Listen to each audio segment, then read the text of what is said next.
Welcome to the NBA Storyteller.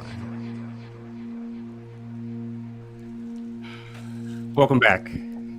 Welcome back, Trevor. Welcome back, viewers. I hope you remember us. I'm not sure what you remember us for, but I hope you remember us. And that is what today's show is all about. Being remembered and how we are remembered. In the midst of the 2021 NBA playoffs, and stories are being tossed aside for new stories every second. Whoever's clutch one day is a Paul George the next day. But when it's all said and done and we have our champion, there are always just a handful of moments and images that exist forever, throughout time. Whether it's Michael Jordan on the ground, hugging onto the ball, just on Father's Day, a year removed from when his father was murdered, to Shaq and Kobe, Shaq holding Kobe like a baby, to Magic jumping into Kareem's arms, whatever it is. We are remembered for a lot of these things. But unfortunately, what happens sometimes is that we sacrifice the entire story, the bigger story, for an individual. And I don't think that's okay. We need to celebrate. We need to remember. We need to celebrate all of it. The good, the bad, the weird, the neglected, the welcomed, whatever it may be. And I had this idea recently. Do the images that we celebrate actually have to be true? Do they have to be part of our timeline that we live in today? Do the pictures and images and the paintings that we refer to as representations of a very important time in sports, do they have to be accurate? Or do we live in some other kind of world on the edge of sports and art? Where building images, composites to create a single one is more important. We sure do that for stats. We sure do that for individuals, but we just haven't figured out how to do it for images quite yet. Now, there is an industry that popped into mind that is tasked with capturing not only just the people involved in something, but the feeling and the overall atmosphere of the entire event. And that's in a courtroom. Courtroom, right? They have to go and sit, courtroom artists, because of a variety of laws and regulations. When there's no cameras allowed, we still get to rely on artists in the courtroom capturing the essence and the extremes of 50 to 100 different moments and putting it in a single image. So I thought to myself, I want to do that for basketball. How do we take all these images, all these continuous moments after moments, and create not just not a collage, not a montage, but a single start to edge in on this and get a singular image that represents the real feeling. So that's what we did. And we got another artist too, and we have two wonderful artists, and they were tasked with taking the 1997 NBA championship celebration, Chicago Bulls, and producing an image that represents the actual celebration and not just a trailing Michael Jordan or finding him in a locker room by himself or standing on the podium alone. There's so much more that went on there. So I'm going to share the clip with you guys, but let's first meet our artists. We have Heather Ripley and Christine Corin. There we go. I'm sorry. We have Heather Ripley and Christine Corin. There we go. I'm sorry. Cornell. We have Heather Ripley and Christine Cornell. I'm sorry. Cornell. Heather Ripley. That also happens a lot.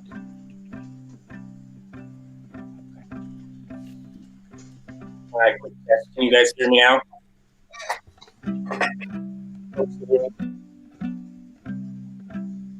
No?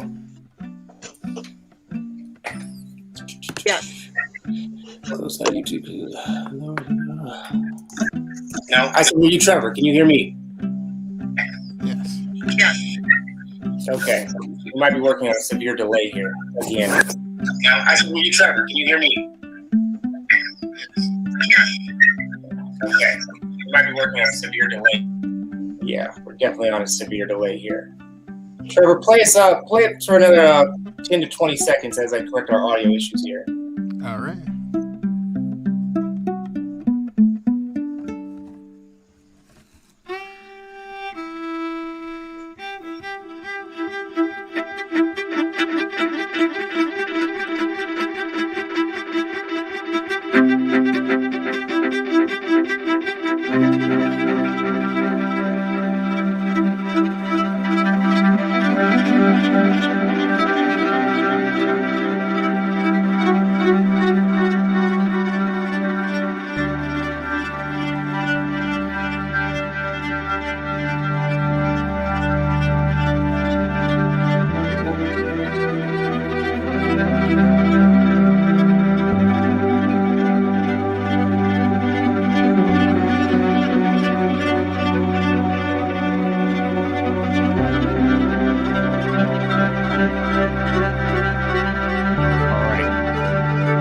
Are we working now?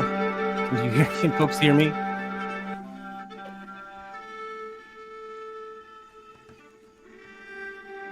Oh, we're on the world's longest delay.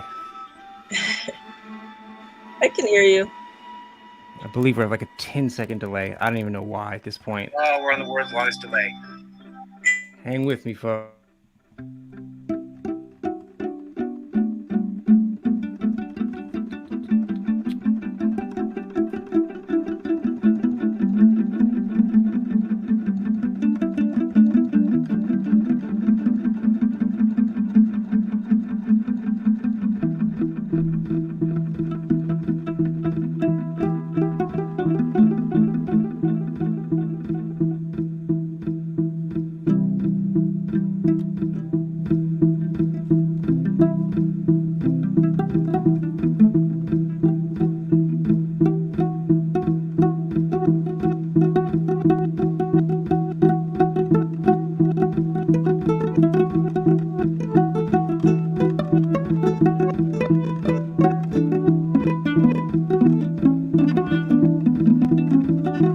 Let's do this. Can we do this? Am I here? 5, 4, 3, 2, 1. Sorry, folks. I don't know why I'm on such a delay right now. So let's actually do this. If people can hear me, let's go ahead and send our artists off on their way. And I'm going to share with you the clip that they are pulling from today. So let's try that out.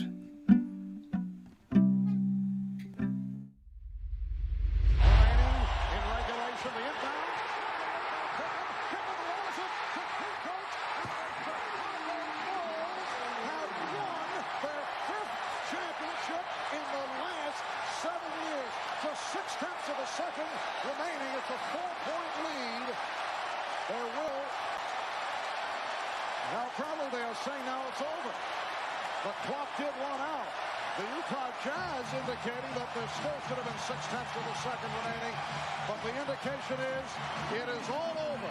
The Bulls have won the title by defeating the Jazz 90-86. It is bedlam here at the United Center.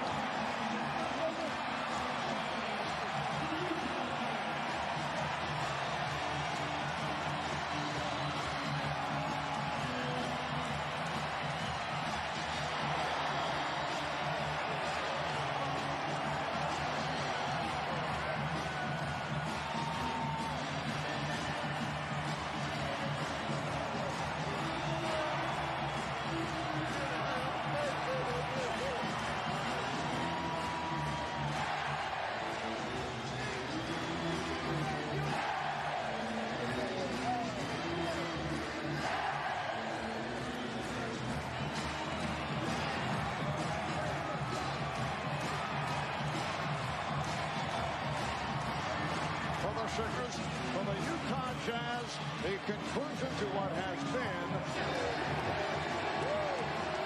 And the MVP here in Chicago. That directed to Michael Jordan, who finished as the runner-up of the regular season to Karl Malone. The celebration continues here at the United Center in Chicago. Well, it was obviously Michael Jordan and Scottie Pippen carrying the offensive load. Here we are. So, and we're going to jump right into this group participation here. I know I've shared this clip with everybody in the live stream here, the show. I've put it in multiple videos, and it's one of my favorites. Any of these Bulls championships from the 90s, the celebrations are my all-time favorite because there are so many stories going on back there. So what I have back here is, this is our court, our diagram. That's half court right there, you see? And I want to kind of go through what were the important parts of that story. People who are watching, what did you see? What were the moments that you saw that are actually significant? Looking back at it 30 years later, whatever it is, what was important and what has stuck with you? Now, obviously, there's the moment that we may all remember. There's Michael Jordan standing on the scorer's table, which I believe took place somewhere around here. Michael Jordan. But did anybody else see what happened when he was standing up there? The Phil Jackson hug. Yes, the Phil Jackson hug. And we're going to go right here. I believe it took place about here. And we'll do a circle. Circle means hugs, right? And two people in a hug. All right, half circle, half circle. This was a key moment. And then Jordan went back up there. Now, him standing on the scorer's table, I still believe, and it's up for debate. This was one of the very first times somebody stood on a scorer's table. He'd done it years before, but he was the pioneer in that. It's something that he's brought us that we don't even consider in his argument for most, impactful player of all time. The man introduced standing on the scorer's table for us. And he's standing there, and it brings us back to this other hardened imagery that Michael Jordan is a man on his own. What are the iconic images where he is not on his own? We got that one with Phil Jackson. At the beginning of this clip, you might have seen Michael Jordan go over to Scottie Pippen. And I believe this was Michael Jordan's attempt to show him thanks. Because every year leading up to that, the man was not celebrating with the team. He was off on his own, pumping up his fists, jumping up and down. There was even a really kind of desperate moment in two championships before where Michael Jordan jumps up in the air and John Paxton, who had just hit a game-winning shot, tries to tug on him, to literally pull him out of the air for an embrace. And Michael Jordan wanted nothing to do with it. But this year, he was reaching out to people, I think. So what else do we have here? Let's see. Kuko's dunk, Karl Malone walking away sad. Well, yes, and that's a key moment there. Phil Jackson hug. A lot of Phil Jackson hug, huh? A lot of people saying Phil Jackson's hug was the most important part. And you know what? That's a very interesting aspect, because when we were discussing this with one of our artists, the Courtroom artist, we'll get her back here. She mentioned getting to that moment. And we can all look at this clip together again, but there's a searching moment for Jordan after he does some of the obligatory hugs and jump. He is cutting through the crowd like a native New Yorker in Times Square in the middle of tourist season. Everybody's standing in place. He's weaving through looking for something. And then when he got to Phil Jackson, joy. He had joy on his face. He was really happy. And it's actually kind of interesting when you see Michael Jordan really smiling. It's like that glimpse of Kawhi Leonard in 2019 when the Toronto Raptors won the championship. And he smiled, he yelled, and then realized what he was doing and never did it again. And he tucked all that emotion back in. So let's see. Give out some hugs. Nothing else. This is all you guys. We got a lot of Phil Jackson. We got a lot of, let's see. Oh, no, I'm not your dad. Well, not today. Let's see here. Kuko Stunk. I'm a little upset because nobody's landing on the Randy Brown portion of this. And when we watch back, you'll see as Michael Jordan goes to celebrate with Scottie Pippen, he is quickly joined by Randy Brown, who for one reason or another believes this was as much his moment as anybody else's. And I support that. The man is a native New Yorker, a native Chicagoan. This is his championship too. He's probably got more members of his family in the stand than anybody else. This guy thought he was part of a big three or a big two, because everywhere you see Michael go, he is literally hanging on. Now, the other key moment that I want to talk about is Steve Kerr. How much of this celebration is Steve Kerr's? And that's for you guys. I'd love to hear what you have to say. How much should he be brought into this? Do you think he was celebrated enough? And also, this is a question, internal question here. Should they have hoisted him up on their shoulders? Should they have walked Steve Kerr around on their shoulders? There we go. Yes, Randy Brown again.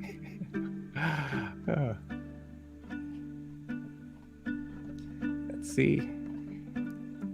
Steve Kerr made a living off this moment. And I don't want to continue to tread old territory here, but gosh, after he made this shot, he was introduced to the spotlight. And during the championship parade, when he made his little joke about Michael Jordan relying on him or something like that, and he got a nice good laugh from the crowd, that was the end for us, because Steve Kerr dry humor was going to dominate the next 25, 30 years. And we're still dealing with it. So beyond that, beyond the Bulls and Steve Kerr, and I really want to think about this, there's got to be a way to bring those images in, and again, not necessarily a montage or a collage type way, and still represent what was happening. And that is what I'd like to do. Our artists have been working diligently. They've submitted a couple of great pieces of work, and I want to bring them on each and kind of talk about what they came up with and why what they drew is a proper representation of the event. So let's go ahead and bring on Heather Ripley and talk about where she got what she got. How you doing? Hey, pretty good. Good. So you are familiar with basketball. You played basketball. Yes. I remember from our little pre-interview, you have not been hoisted on anybody's shoulders during a game. Unfortunately, no. No, not yet. It's not yet. Yeah. Fingers crossed. After this game, maybe. So what I want to know is, after watching that 2 to 3 minute clip, how did you tackle the assignment? What was the first thing that popped into your artistic mind to say, this is where I'm going to approach this? Yeah, so I rewatched the clip a few times, and so it's funny that the other artist is a court reporter, because my day job is I'm a lawyer. So I was pretty methodical about it. So I watched and I sort of grabbed moments that stuck out to me. So like Michael and Scottie, but then also this sort of random guy kind of glomming onto them, but then Dennis Rodman sort of embracing all of them and bringing everybody in the fold. You mentioned Steve Kerr, who actually hit the winning shot in this game, and he was sort of off to the side a lot, and I think a little bit past the amount of the clip you showed. He's actually like waving like this at the camera and does this, like the blowing a kiss. So really love that moment. And then I guess it's Randy Brown, the guy who like climbs on the table with Michael. Oh, the guy on the table is Jed Bushler. Oh, that's Jed Bushler. Okay. And Randy Brown is the weird hugger. Okay, yes. Okay. Okay. So Jed. Okay, yes. His moment of like jumping onto the scores table is sort of iconic, considering he was like still dressed in like the warm up shirt. And played many minutes. Yeah. Okay, so there's obviously an amount that Jordan needs to play in any of these, but what was your thought process on how much Jordan to include in the moment? Yeah. I mean, it's hard to think about the 90s Bulls without Michael Jordan. So I did want him in it, but not necessarily the focal point. And yet he's in the center, but not sort of what your eye is drawn to, I don't think, in the work. So that was my idea for Jordan. Let's go ahead and bring it up. Oh, I see. Okay. Here, hang on. That. You know what? Talk us through it, but I have 3 questions. The Steve Kerr. Okay. Okay. Yeah. Yes. Okay. So there, as you see, is Scotty and Michael embracing in the center, with Randy Brett sort of awkwardly embracing them, even though they're trying to have like a dynamic duo moment. And then shortly after that, Rodman sort of comes and embraces them. So I wanted Rodman sort of like, they're like bringing everybody on the team together. There's Jed, sort of outside of the Rodman embrace, just because his moment was really so jarring. And then Steve Kerr, my favorite thing is his like blowing the kiss at the camera, and so that is the start of that. Although as I look at it now, he could be sneezing, but he's blowing a kiss. And then I always like confetti at these things, so I wanted that as part of it too. That is such a nice touch, and I didn't want to even mention it because I have no idea how difficult confetti is to incorporate in a drawing without it looking like somebody dropped dessert on it. So I think this is what I love. Okay, I love the idea that Rodman may or may not be the key figure here, because he's the glue. He's holding it together, and that is exactly what happened. And to some degree, you could say it's what happened over the season too, at various points in time. This wasn't 98 where he completely lost it. This was 97 where he was a little bit more locked in. The idea that you were able to get Randy Brown in the goofiest of manners, it's like, it looks like somebody's son is trying to get in on it, and that's fine, but then you find out it's Randy Brown. It's the fact that we're not staring at Michael Jordan's face. We get it. And I feel like Scotty's getting his due here. I appreciate that. This is like the intent of the celebration. It's also the high points, which I believe is Rodman bringing the group together and saying, it's okay, bench players, come on, get in. And then it's the embarrassing. It's of Jed Bushler on a complete island of privilege of his own, where he swears he can get up on there and share in Michael Jordan's moment. But you know what? Whatever. Good for him. And Steve Kerr, living in his own world where he's, I guess, on Broadway, and people are throwing flowers at him. I mean, he really did the double hand kiss. Yeah. I've never seen that before in professional basketball, at least. But the fact that he went to that so quickly means that, that's part of him. That's a thing that he's either witnessed growing up.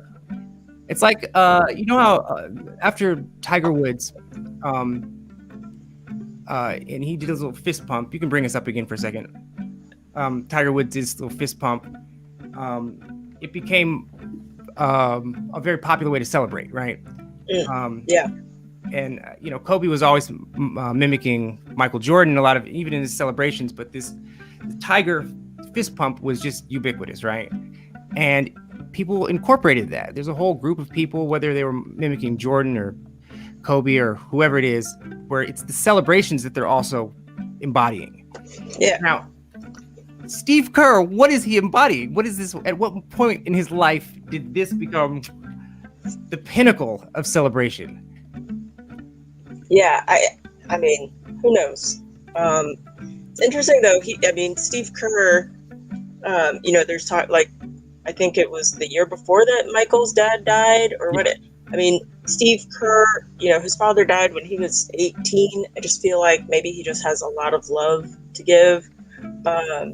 He's actually Lebanese, so I don't know if like maybe that's like some sort of traditional greeting, or he was really like going at it in the camera, like with the air kiss, but then also before that, like this motion. So it seems like there must have been somebody like at home that he knew was watching. Yeah, it was like very focused energy. That's a very good point, and I'll give him the benefit of the doubt. I mean, a lot of times in these moments of just pure adrenaline or excitement, it's like if somebody who laughs a lot, and when they laugh really hard, they start to snort, and you get a snort out of them, like, there it is, there you are. So in celebratory moments, sometimes it's like that, where you say, okay, deep down, he is ready for this theater. Jed, Jed. Like, I get angry looking at Jed. It makes me upset. So, and it's funny because he's blocking everybody to a little bit. He's blocking a little bit of Rodman in your image. He's blocking all the key aspects of this familiar and unfamiliar, and welcome and unwelcome affection, just to have his own moment. God. So, and a quick thing about reactions after big moments. There's another one that's always stuck with me, and actually, anybody who's still watching the show, I want to hear what you have to say. There's two moments. There's Baron Davis in the We Believe 2007, I believe, Warriors, and he dunked on Andrei Kirilenko, and when he came back down, he landed. He pulls up his jersey. I know I've said this before to some people, and he's got like this blue kind of like support, like girdle or something underneath it. But he pulls his shirt up, and that one's always bothered me. I don't know what the thought process is to get to that. Why he did that? Are you familiar with that, Heather? I'm not. I'm sure I've seen it and just am not like drawing the image in my head. Yeah, it's definitely an interesting choice. And recently, before the Warriors were knocked out of the play-in games this year, Stephen Curry made a dramatic play, and people are saying that he did the Baron Davis because he ripped his jersey and pulled it up. I don't know, I don't know what it is. I don't know what we're revealing here, but at least he didn't have the blue support girdle underneath. Heather, I love what you did. We'll figure out what we're going to do with it because people are already interested in it. I love it. And is there anything else you'd like to say? I'm going to bring both artists on at the end to kind of talk about both of them. But is there anything else you want to say about your take tonight? I don't think so.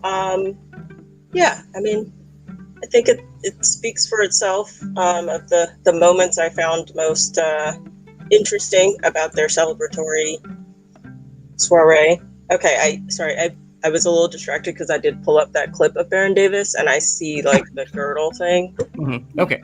Oh, okay. Yeah, that's a lot. There it is. Yeah. He clearly forgot about that. Right? I mean, it's not that bad. It's just I don't think anybody. Yeah, it's just odd. Nobody's expecting to see blue under there. You know what's funny? I've never seen this angle of it.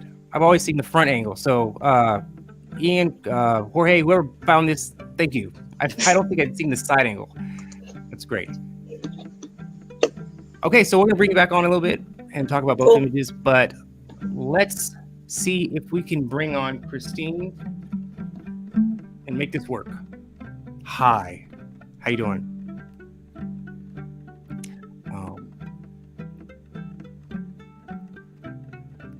I believe she's muted. You are muted. We can get this. We can do this, guys.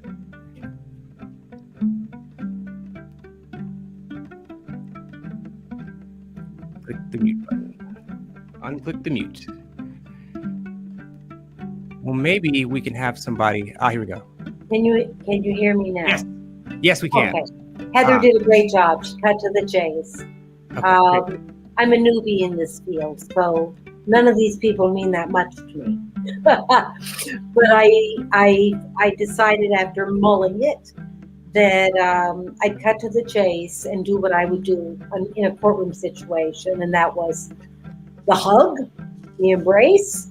I couldn't see enough of Jordan's head, so I actually made it so I could see a little bit more of his head. And then I thought it was really important that the guy who did the winning shot have a presence in there, and so I put his presence in there. Okay, let's go ahead. And actually, let me just mention this. Christine, let's drive this home, guys. She's an actual courtroom artist, and she's actually made some sketches that you've probably seen. Do we have one? There we go. Can you tell us quickly about this one?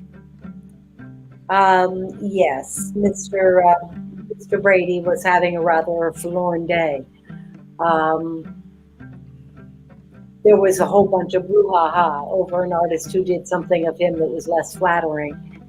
And I came in and I didn't even know which one he was, except that, of course, I beat it on there's the handsome, athletic fellow. So, yeah, they were just battling in the courtroom, actually mostly behind closed doors, just about that, that the way his hand stuck to the ball. Yeah, it was a little bit of a low point in his career. I'm glad to know that his career's gone on. So the guy who's standing up in the back, who is that? Oh, he's an attorney. I have to tell you right off the bat, I'm not sure which side he was on, but I'm going to guess that he was on the opposing side. And then, yeah, if you can, tell us what is the expression that Tom has on his face. I would describe it one way, but I want to know what you were going for. As I said, it was a very sobering moment. It was, he was being called to task over something. What did they call it? Deflategate? That the ball was so soft that he was able to, grip it and manipulate it in ways that, were unfair. Very inside football, as they say. Yeah. You definitely captured something. Like he just looks tense. He looks like he's clinching. But okay, so let's talk about what you did for the show. And I'm so happy. I've been trying to get a courtroom artist on here forever to just approach this concept, right? The idea that we get all these images, but what really should represent the moment, right? And that's what you got to do. You get in there, and the thing that you produce isn't married to a real moment. It's a collection of images, and you create something to make it feel like at least we have a grasp of what happened in there and what the feelings were. I do have one more question. When you get into that field, do they train you? Are there guidelines? Is there any coaching involved? Nope, it's all on intuition. And then I guess either you make it or you don't. Wow. Okay. So let's bring up the image, and then you can tell us exactly what's going on, or why you chose what you chose. Okay. I looked through this 1 minute and 30 something second clip. There was a jubilant moment. I could see that Jordan was getting smothered in here. I raised Jordan's head because I wanted to see he's on the far left. I wanted to show a little bit more of him. That's what I would have done in court, is just show what I couldn't see a little bit. Also, the fact that he wanted to break out of that crowd, as swift-o as possible, which was really apparent afterwards. Just made it seem appropriate that he should be lifting his head to pull out. On the far right, I have the fellow who's actually was the hero of the day. I'm afraid it's all rather crudely drawn. The camera people, oh my God, they're so stealthy and, invasive. It's rather nutty. I can't imagine performing on a stage where you know, it's like, are you ready for your close-up? It's just, they're on you, like, you know, white on bread. That's got to be a peculiar stressor for anybody who's just, you know, putting their heart into something. Yeah, and even though during the game there's boundaries, as soon as that game's over, all of them are crossed. Every photographer, every videographer, they are on the court and in your face, waiting for tears or anger or happiness or whatever it is. But within this, you also included somebody in the background there. And what was the idea? Is that Steve Kerr? That's Steve Kerr. That's Steve Kerr. That's Steve Kerr. He was important. Why did you put him in the back there? If he was significant, why not put him forward? Or what was your thought process there? You know, I guess I'm just not of a montage state of mind. I had already started with this cluster and he wasn't part of it. I only saw him, you know, making his exuberant gestures off to the side. So I just wanted him in it. But it wasn't like, you know, he was part of that core hub. Right. That is what happened. There was a core hug. And I think between you and Heather, you both independently feature Dennis Rodman in these moments. He is a key guy. Oh, he was fabulous with his outspread arms and, of course, his signature hair. But he was the human element. He was the, you know, the grasping, and he was the one who was making the party. Yep. And I feel like he rides the line of, you know, being in the in crowd and the out crowd, you know, whether he's Team Randy Brown or Team Michael Jordan. He's both of them, and he literally held them together as Steve Kerr kissed the cameras in the background. This is terrific. And and the camera, you mentioned the camera. You brought the camera in, and I'm glad you added that little detail. That's a lens or a camera right behind Dennis Rodman?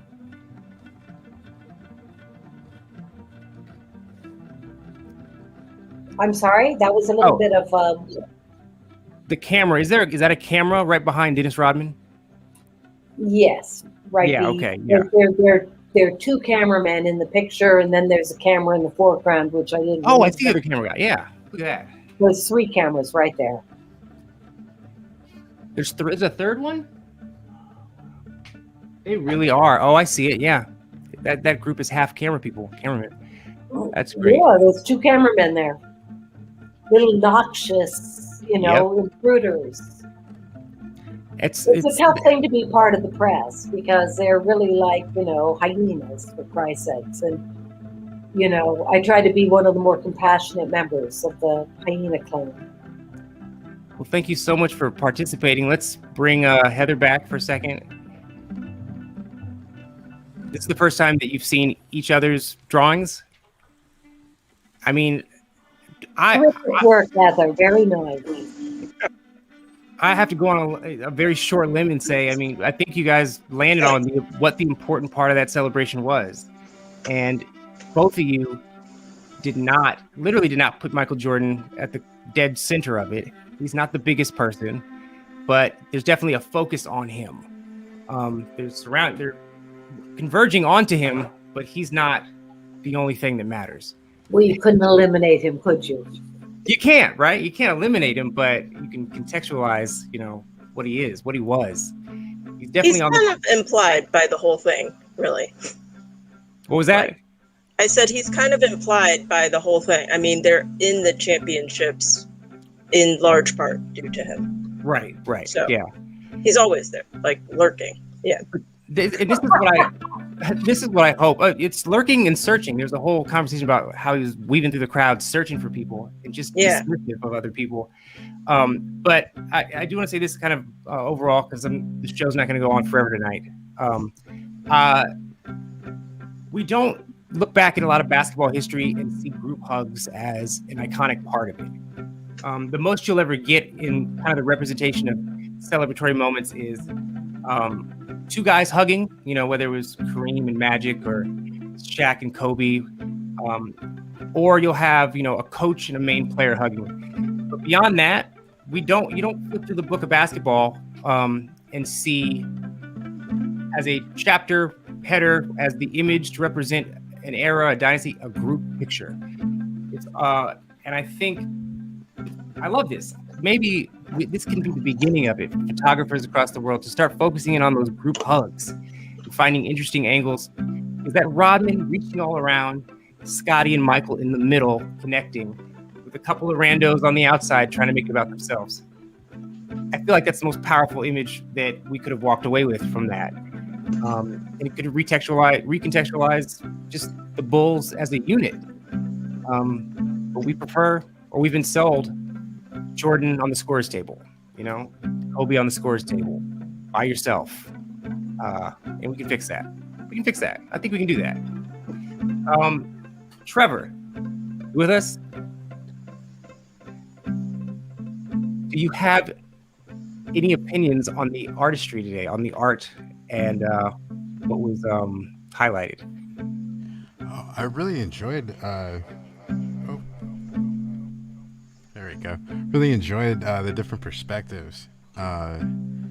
Really examining what's going through the players' minds, and then also like maybe what their usual practices are, celebrating, doing different things, kind of wanting to be a part of the group, being on the outside, trying to get back in, and like get the shot. There's a lot of interesting things there, a lot of different challenges to kind of portray that I think in those particular moments are really things that you do remember. I mean, you do remember everybody going airborne and like glomming onto each other and feeling that at home too when you're watching it on TV, freaking out.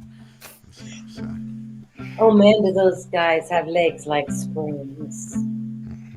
I can't believe how high they can leap. Absolutely. Like, boom, on the table, off the table. And the temptation for photographers to make that the key image, individuals floating through the air, it's strong. But somebody said this in the chat, and this is big because we have the Brooklyn Nets, who've just been formed, and they've got 2 MVPs, another 3 perennial All-Stars, or just 2, and there really is no singular focus to that team. And it's not just that it's a cast like an ensemble. They have 3 leading roles. And if they do pull it off, how are we going to get the right image? And what image will last to represent that team? That's very interesting. That's something to look forward to. So how the Nets are going to do that, if they even have to do that. And on top of that, the thing is, people have become so aware of these moments. And LeBron James, I've talked about him, I think I've mentioned this before, but he's a very interesting guy who almost seems hyper aware that he should be delivering a key, iconic championship moment. And last year when they were playing in Orlando and they were in the protective bubble, if we look back at that, he tried very hard to give us a half dozen iconic images of him laying on the ground with his cigar, on the phone talking to his mom, him and his second in command, Anthony Davis, hugging emotionally.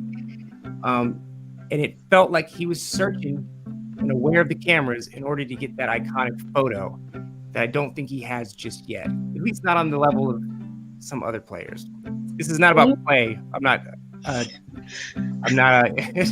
putting LeBron James play down, but I don't think he has that image much more beyond 2016 hugging Kevin Love, who is a hug of convenience. So it's something we have to look forward to. And I want people, just like we turned everybody onto the Taco Bell Skills Challenge as what could be the most important All-Star Weekend challenge. We can get into that later. But the dynamics of what represents each team. And there are more intentions and more, there is a force that decides this for us. Each photographer is taking thousands of pictures. It's what gets selected. to frame the story, to frame it and what gets put out in Twitter or in our feeds. And those are the ones that they get for us, and they try to make those the representation of it. We live in this society now where everybody wants to talk about championships and the greatest of all time, but every team is made up of a ton of people and a bunch of Randy Browns, and they're all special. And when you get that embrace, when you get Rodman's arms all the way around, it clearly becomes more important. So I want to thank both of you so much. We're going to figure out what to do with these drawings, other than put them in the Smithsonian.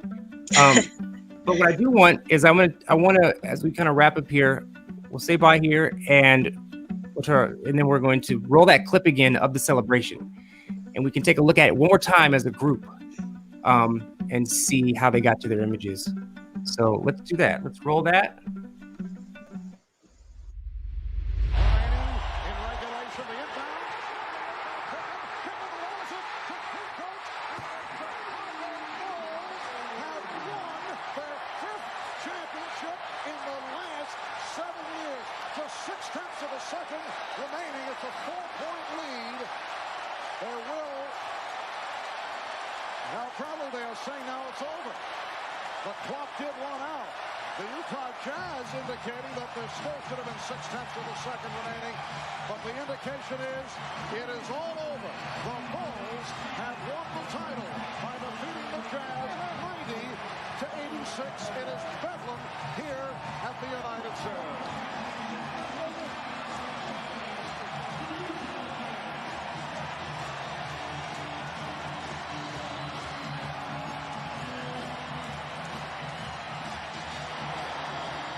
For the Utah Jazz, the conclusion to what has been Alexander MVP here in Chicago. That directed to Michael Jordan, who finished as the runner-up in the regular season to Karl Malone. The celebration continues here at the United Center in Chicago. Well, it was obviously Michael Jordan and Scottie Pippen carrying the offensive load. All right, folks. Thank you so much. I think you picked the right things. Thank you so much for being on, Heather. Do you want to tell us where we can find more of your stuff? Or yeah, I think my Instagram was up there. So Heather Ripley Art, and thanks for having me. You are definitely part of the community now. You're part of the storyteller community here. Everybody seems to love you. Thank you. And Christine, what court cases are you on? You got any good ones? Oh, golly, this is such a dry year. It's unbelievable. I'm waiting for Ghislaine Maxwell to get tried. Oh. Maybe this fall. So this fall. Look for more of you in the fall. Okay. But seriously, we have our website up. Check that out. I mean, you've been at the front row for a lot of history, and it's amazing. For a gazillion years. I've even drawn LeBron in court, but I don't even want to mention it because I'm going like, well, what was it? What was that case about? I forgot for the moment. I've got what they call newsheimers. I don't. Gosh, don't look at it as his signature picture. Okay. Is that image on your website? No. Okay. Oh wow. Okay. I guess we'll be diving into that soon, figuring what that's about. It was in court. I think it was a civil case. So let's end this on a happy note here. You guys have been great. Thank you so much. Jorge, we'll take it down to me and Trevor in a second. So see you later, Christine. See you later, Heather. We'll talk with you soon. All right, Trev. That was an interesting kind of show. It was a little messy at the top, but what isn't? What isn't messy at the top? Was there anything that stood out for you today, or that you enjoyed? I actually haven't thought about all the camera operators in that way, that they're trying so hard to capture that one moment, how difficult that actually can be. And like you don't want to, you might feel bad if you get too close, but if you miss the shot, then it's gone, right? I mean, the fear of missing the shot, right? Like that's got to constantly be there. And I get it, because in that situation, you almost want to trail Michael Jordan and just be on his ass the whole time to get the moment. But you as an individual, whether you're, whatever organizations you're shooting for, you may end up missing what the real shot was, or the emotional shot, or the group shot. So yeah, it's a tough one. It's a tough gig. Thank you very much. We will be back. Check us out on Twitter, NBA Storyteller. You can find me there. Instagram, same thing. And as we slowly resurrect the channel, you guys have been such a wonderful audience. I feel like we were able to get a lot of your comments addressed and talked about. You guys are awesome. This is great. Thank you for just rolling with our little mellow vibe here. And we'll see you next time. Bye.